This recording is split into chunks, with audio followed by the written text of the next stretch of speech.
കൈയിട്. വെള്ളം ഉണ്ടാക്കരുത്. ഓരോരുത്തരായിട്ട്. ആലപ്പറ വന്നല്ല. നിങ്ങൾ തൂക്കണമെങ്കിൽ തൂക്കി. തുപ്പലെന്ന് പടി നിർത്തി തൂക്കി. നീ ചുമ്മാ ആയിരിക്കല്ലമ്മ. നിന്റെ വട്ടി അല്ലല്ല. ആരുടെ വട്ടിയായാലെന്താ? നിങ്ങൾ പടി നിർത്തി തൂക്കി. ചോര നീരാക്കി കൊണ്ടുവരുന്ന കാശല്ലേ? നോക്കോളെ. മതിയാ തൂക്കി. കിഴങ്ങി തൊട്ടുള്ള കളി വേണ്ട. ഇത് കെട്ടിയവന്റെ വകയായിരിക്കും. കെട്ടിയവൻ ചത്തിട്ട് കൊല്ലം എത്രയായി? എങ്ങനെ ചാവാതിരിക്കും? ഈ അലവലാതി പെമ്പറന്നൊരു വന്നാൽ തന്നെ കച്ചവടം നടക്കും. കായിടക്കി.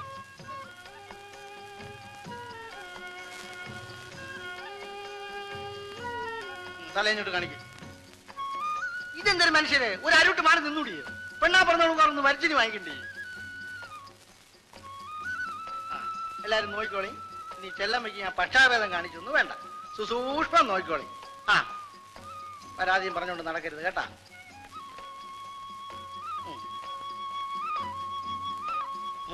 കടവത്തിന്ന് കവിഞ്ഞു ഒഴുകണു. ഇന്ന് കച്ചവടം കേമ ആവും.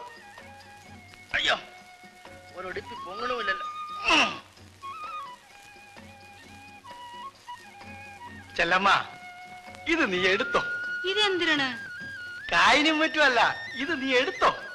ഓ, കായിനല്ലയോ? എന്നെനിക്ക് വേണ്ട. അതൊക്കെ പിന്നീട് ഞാൻ മുതലാക്കിക്കോളാം എന്റെ ചെല്ലമ്മ. ഓ, അത് ശരി. പിന്നീട് മുതലാക്കാനാണല്ലേ? അതങ്ങ് വീട്ടിൽ കൊണ്ട് കൊടുത്തേച്ചാ മതി. ഏത് പൊട്ടിക്കാണ് നിങ്ങളുടെയൊക്കെ ചക്കാത്ത്. ചെല്ലമ്മ, നിന്നെ ഞാൻ എടുത്തോളാം. കേരള എടുത്തങ്ങനെ കളിക്കാൻ പറ്റും വേണ്ട.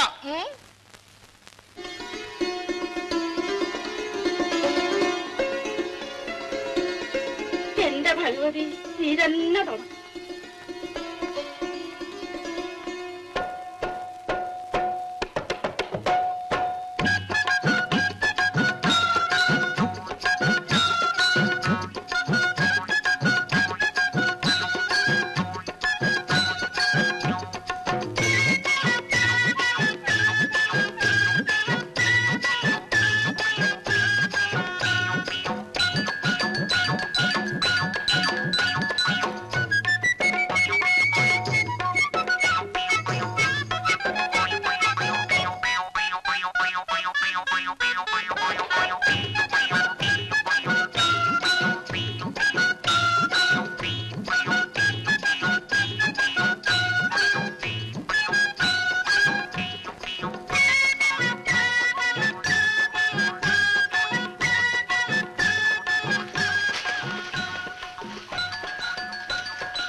എന്തിനു വേണം?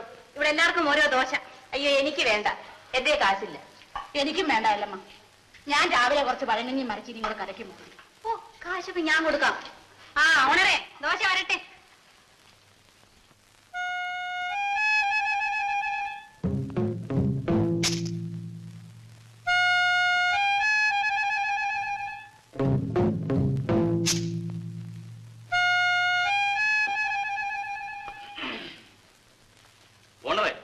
ചേഞ്ചിട്ട് 100 രൂപയ്ക്ക്. ആകപ്പാട് 1.5 പക്കാരിയുടെ കച്ചവടമാണ് എനിക്ക്. ചേഞ്ച് വാങ്ങാൻ കണ്ടൊരു സ്ഥലം. ചെല്ലമ്മയുടെ കയ്യിൽ ഒരുപക്ഷെ കാണുമായിരിക്കും. കണ്ട് ഇദ്ദേഹത്തിന്റെ കയ്യിൽ 100 ഉലുവായിരിക്കുന്ന കാര്യം. ഇത് എവിടെ നിന്ന് കുത്തിത്തിറന്ന് എടുത്തത് കൊച്ചങ്ങത്തെ? എല്ലാരും കണ്ടല്ല. ഇനി ഇടിപ്പിത്തെറുകിക്കൊണ്ട് നടക്കി. എന്റെ ഭഗവാനെ, ഇവളെ കൊണ്ട് തോറ്റു. അമ്പലമുക്കിൽ റൗഡി ശല്യം. ഇതൊക്കെ എടുത്ത് വലിയ വെണ്ടയ്ക്ക് കൊടുക്കുന്നവനെ വേണം പറയാൻ. ന്യൂസിനെ പറ്റി ഒരു വിവരവും ഇല്ല.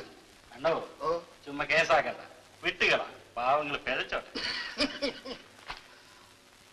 സ്ഥലത്തെ വലിയമ്പലത്തിൽ ഒരു പറ്റം തൊഴിലില്ലാത്ത ചെറുപ്പക്കാർ സംഘം ചേർന്നിരുന്ന് വഴിയിൽ പോകുന്ന സ്ത്രീകളെ കേട്ടോ, ഞാൻ പത്രം നടത്തിക്കൊണ്ടിരുന്ന കാലത്താണെങ്കിൽ പത്രം നടത്തിയത്.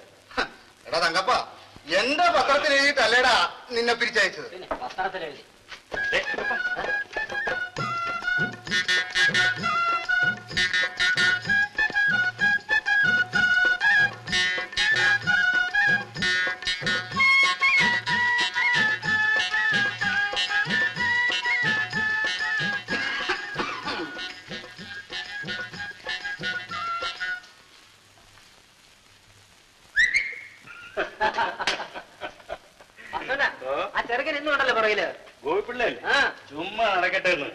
കൈകാര്യങ്ങൾക്ക് സമ്പാദിച്ചു വെച്ചിട്ടുണ്ടല്ലോ എല്ലാം അവളുമാര് വാങ്ങിച്ചെടുത്തോളൂ.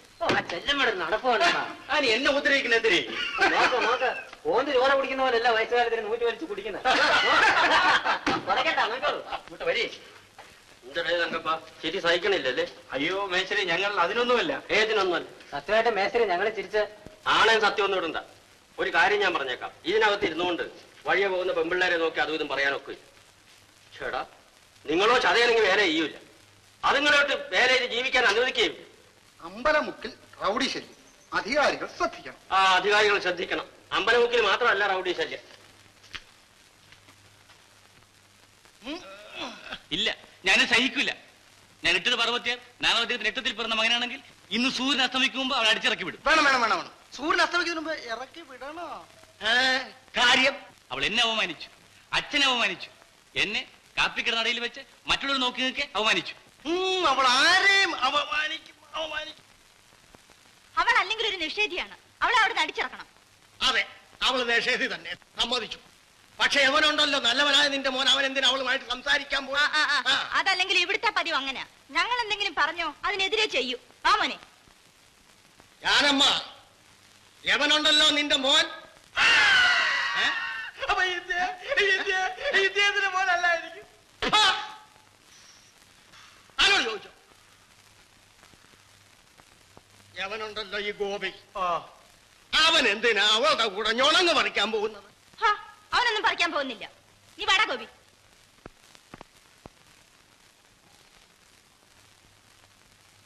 കേശവ്, എന്തോ ഇവളെങ്ങനാ ചെല്ലമ്മ? അതിപ്പം ഞാനിപ്പം അവളുടെ ജാതി എന്തെങ്കിലും ജാതി മതമൊന്നും താൻ നോക്കണ്ട.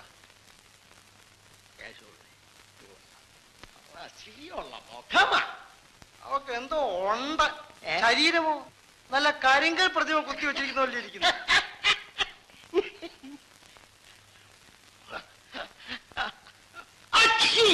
എന്റെ മീശ എന്റെ മീശ